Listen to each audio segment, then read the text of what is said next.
Paid news channel पाहू शकतात. आज रिपब्लिकन सेनेच्या माध्यमातून जिल्हाधिकारी यांना निवेदन देण्यासाठी या ठिकाणी आलो. नेमकं प्रकरण काय आपण हे जाणून घेऊया. आता नुकत्याच शाळा सुरू झाल्या असताना काही पालकांकडून पैसे मागण्याची वेळ येते असं देखील म्हणण्यात येते. आपण नेमकी विषय काय हा जाणून घेऊया. काय सांगणार सर, आज तुम्ही या ठिकाणी जिल्हाधिकारी कार्यालय या ठिकाणी आलात, काय सांगणार? मी मग 1 महिन्यापासून फिरतोय. वारंवार माझ्याकडून पैशांची मागणी केली जात होती.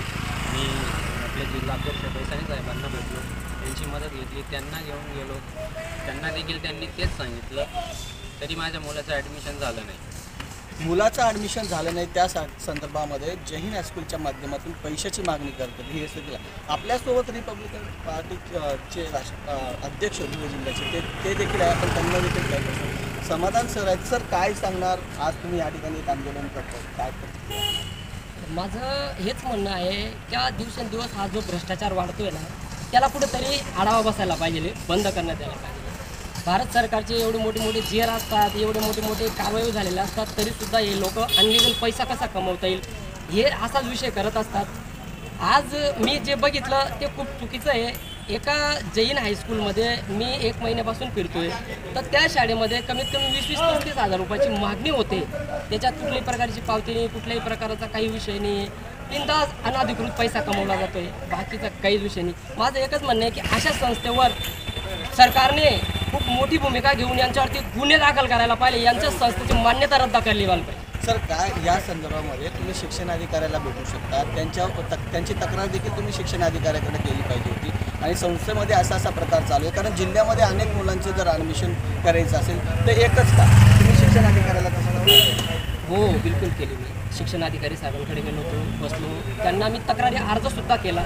त्यांनी मला असं सांगितलं का ज्या शाळा आहेत आता ते पैसे तुम्ही आमची तक्रार केली, पण आम्ही त्याच्यात काहीच करू शकत नाही. मी तुम्हाला ॲडमिशनचं पत्र देतो, त्यांनी त्याच्यावर ॲडमिशन केलं तर ठीक आहे, नाही तर मी काहीच करू शकत नाही. अशा पद्धतीने त्यांनी मला संस्थेचे चेअरमन आहे, त्यांच्याशी तुमचं काही बोलणं झालं?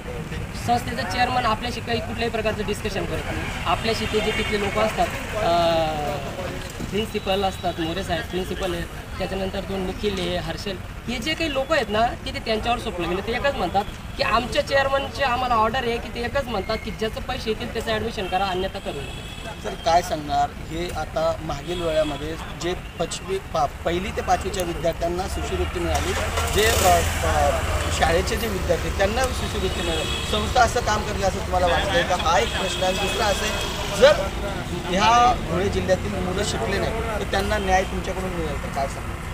बघा, आता आम्ही समाजसेवक तर स्वतःला म्हणू शकत नाही, पण एक समाज कार्यकर्ता आम्ही स्वतःला म्हणू शकतो. फक्त आमचं याच्याने एकच म्हणणं आहे का मी जर का शिक्षण अधिकारीकडे गेलो होतो आणि त्यांनी जर का ही माझी जर का तक्रार चांगली व्यवस्थित केली असती तर ते स्वतःच्या शाळेवर कारवाई करू शकतात, गुन्हे स्वतः दाखल करू शकतात. पण ते तसं काही करत नाही. मला तर वैयक्तिक वाटतं का यांचं पण त्यांच्याशी काही मिलीभगत आहे.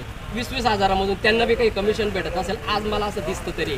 कारण मी जर का तक्रारी अर्ज करून जर का त्यांचं तरीसुद्धा त्या गोष्टीला प्रोत्साहन भेटत नसेल तर मला आज असंच वाटतंय का शिक्षणाधिकारीसुद्धा त्याच्यात मिलीभगत आहे, त्यांना बी 2 पैसे त्याच्यातून भेटत आहेत म्हणून ते काही बोलत. सर तुम्हाला न्याय नाही मिळाला, मी जर आम्हाला जर का आमचं म्हणणं आहे स्ट्रिक्ट का यांच्यावर जर कुठल्याही प्रकारची कारवाई किंवा गुन्हे दाखल झाले नाहीत, संस्थेच्या मान्यता रजिस्ट्रेशन जर रद्द करण्यात आलं नाही तर आम्ही जिल्हा अधिकारीच्या ऑफिसच्या बाहेर आमरण उपोषण करणार आहोत. साहेब तुम्ही बघू शकतात शिक्षणाचा प्रश्न या ठिकाणी जे जमलेले बांधव आहे, काही महिला देखील आहे, मोठ्या संख्येने या ठिकाणी उपस्थित असलेले जे रिपब्लिकन पार्टीचे कार्यकर्ते असतील, महिला असतील, पालक असतील, त्यांनी सदर तक्रार केल्यानंतर देखील कोणी शिक्षण अधिकारी असो या संस्था चालक असो त्या गोष्टीकडे लक्ष देत नाही.